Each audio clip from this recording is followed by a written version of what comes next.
Podemos nos sentar um breve momento. Queridos irmãos e irmãs, reunidos na fé, nesse dia tão bonito que o Senhor nos fez, em que aquecemos o nosso coração na Sua palavra e nos fortalecemos no pão da Eucaristia.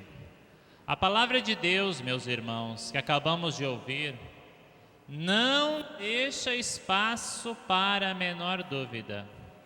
O matrimônio é indissolúvel. Não existe brecha. Sabe, meus irmãos, que esse assunto ele até parece um assunto meio proibido nos nossos dias. Virou quase tabu falar que o matrimônio é indissolúvel. E é exatamente por isso que nós precisamos ter muita clareza sobre esse assunto, sobre o que nos ensina nosso Senhor Jesus Cristo. Porque nós, discípulos de Cristo, cristãos, precisamos ser sal e luz para a humanidade. Amém? Vejamos o que diz o plano de Deus para nós, como acabamos de ver no livro do Gênesis. A cada coisa que o Senhor criava, Ele dizia, e viu que era bom, e viu que era bom. Quando Ele criou o homem, Ele não disse assim. Quando Ele criou o homem, Ele disse, e viu que era muito bom. Tudo era bom, mas quando Ele criou o homem, Ele disse, é muito bom. Mas tem uma coisa que Ele disse que não era boa.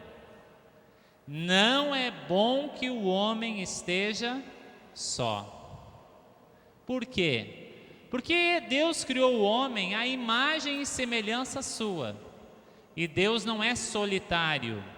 Deus é família. Deus é Pai, Filho e Espírito Santo.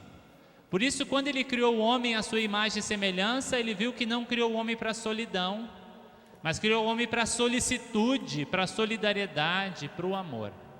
E aí, se a gente observar os detalhes com que o escritor sagrado descreve a criação da mulher, olha que belo.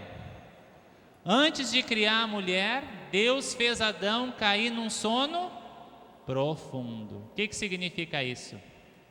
Que o homem não participou da criação da mulher, porque ele estava dormindo. A criação da mulher é obra de Deus, com a mesma originalidade que a criação do homem. A mulher não participou da criação do homem e o homem não participou da criação da mulher. Ele estava dormindo. Amém? Depois, ele diz que tirou uma costela de Adão para fazer a mulher. Olha que coisa linda. Se tivesse feito a mulher da cabeça de Adão, a mulher seria superior a Adão. Se tivesse feito a mulher do pé de Adão, a mulher seria inferior a Adão. Mas não foi nem da cabeça, nem do pé. Da costela, lado a lado com o homem, como companheira e igual a ele, em mesma dignidade. Olha que outro detalhe interessante. Qual é que foi a primeira frase que Adão fala na Bíblia? Olha, a primeira frase de Adão na Bíblia é essa: dessa vez sim é osso dos meus ossos e carne da minha carne. Primeira vez que Adão fala na Bíblia é uma declaração de amor, e não é a Deus. Primeira vez que o homem fala na Bíblia é uma declaração de amor à mulher. Osso do meu osso, carne da minha carne, e como a gente diz hoje em dia, minha cara, metade.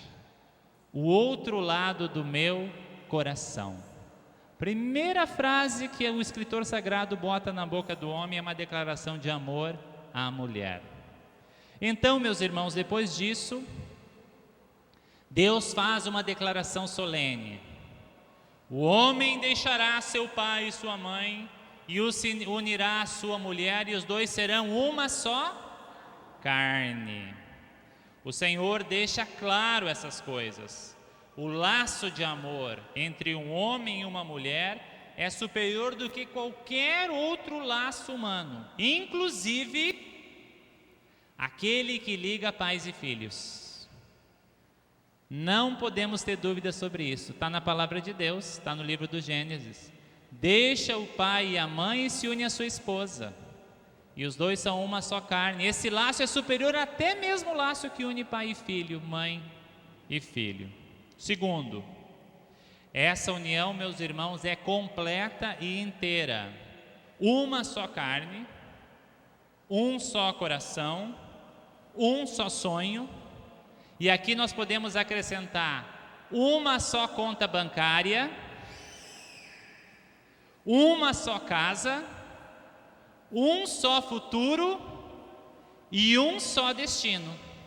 E o que sair disso não é de Deus, vem de Satanás. O que tiver fora dessa união completa, inteira, integral, não é de Deus, vem de Satanás. Essa relação, meus irmãos, entre um homem e uma mulher, que nós chamamos de matrimônio. A respeito das pessoas homossexuais, é dever de todos nós o respeito. Cada pessoa tem direito a dar o rumo que achar justo à sua vida, mas não podemos chamar de matrimônio a relação afetiva que não seja entre um homem e uma mulher. Irmãos, é preciso escutar o que Deus tem a dizer sobre a família. No tempo de Jesus já havia o divórcio. E o Senhor Jesus, embora todo misericórdia, todo compreensão, todo amor, condena fortemente esta prática e nos diz: foi por causa da dureza do vosso coração que Moisés permitiu o divórcio. No entanto, no princípio não era assim, pois já não são dois, mas uma só carne. Afirma Deus: o que Deus uniu, o homem não separe. Palavras duras, talvez. Os próprios discípulos tiveram dificuldade, meus irmãos, em compreendê-las. Depois chegaram em casa e perguntaram para Jesus: é assim mesmo? Jesus disse: é. Daí eles disseram: mas se for assim não vale nem a pena casar. E Jesus disse: mas tem uns que não nasceram para casar mesmo. Tem uns que nasceram, outros não. Jesus depois explica para eles. Jesus, meus irmãos, ele veio para emendar o ser humano quebrado pelo pecado. O pecado nos quebra, nos destrói. Ele veio para nos reconduzir ao plano original de Deus para o ser humano. E esse, meus irmãos, é o ideal do amor humano. Um amor que seja entrega total, plena, fiel e fecunda. Esse é o ideal apontado pelo Senhor. Nessa perspectiva, o divórcio é contrário ao plano de Deus. A igreja não tem autoridade para ensinar e fazer diferente. Ensinar e fazer diferente seria trair o Senhor. Surge, no entanto, algumas questões, meus irmãos, bem duras para nós. Primeira questão: como compreender o amor por toda a vida se o coração humano é inconstante? Como compreender um amor por toda a vida se o nosso coração ele é inconstante, ele muda? Segunda questão: como fazer uma aliança para sempre se esta aliança não depende só de mim, mas depende também de outra pessoa? E a terceira: e como ficam nossos irmãos que estão vivendo em uma nova união?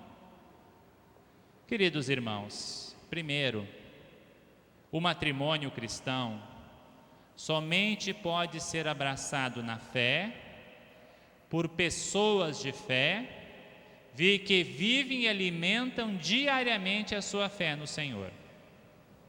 Segundo, é responsabilidade dos esposos cultivarem um amor com o diálogo, gestos de carinho, gestos de perdão, de compreensão, de atenção, pois o amor, ao contrário do que dizem nos nossos dias, não nasce de repente. O amor não é cego e não morre de repente. O amor pode e deve ser cultivado e cuidado como a flor mais delicada do nosso jardim. Terceiro, a indissolubilidade do matrimônio é possível sim, pois Deus não brinca conosco. No seu amor, não iria nos impor algo que não fosse só possível, mas também excelente e maravilhoso. As dificuldades conjugais para os cristãos têm o nome de cruz. Cruz que, assumida com amor e por amor, transforma em alegria e ressurreição a nossa vida. A presença de Cristo na união conjugal não exclui, meus irmãos, as crises e as dificuldades do matrimônio. A incompatibilidade de temperamento e até mesmo os erros que as pessoas cometem todos os dias. A presença de Cristo não exclui esses problemas. Mas tudo isso, por quanto doloroso que possa ser, à luz da fé, pode se tornar caminho de crescimento e de felicidade para o casal. O problema é que as pessoas casam como cristãos, mas não creem nem vivem a sua vida como os cristãos. Eu até vou repetir essa frase que eu acho fantástica. O problema é que as pessoas querem casar como cristãos, querem tirar foto de casamento, querem botar vestido de noiva, mas não querem viver como Jesus ensina. Não querem cultivar a sua fé. Então, se você quer casar como cristão, viva como cristão, creia como cristão, cultive a sua vida todo dia como cristão. Enfim, meus irmãos,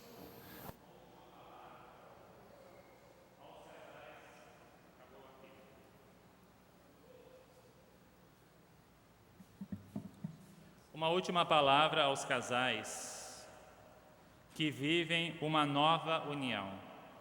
Não nos cabe julgar ninguém. Devemos sim respeitar e acolher, ajudando esses casais a viver esta nova união do melhor modo possível, sem de modo algum procurar por culpas ou culpados, mesmo porque quem estiver sem pecado, atire a primeira pedra.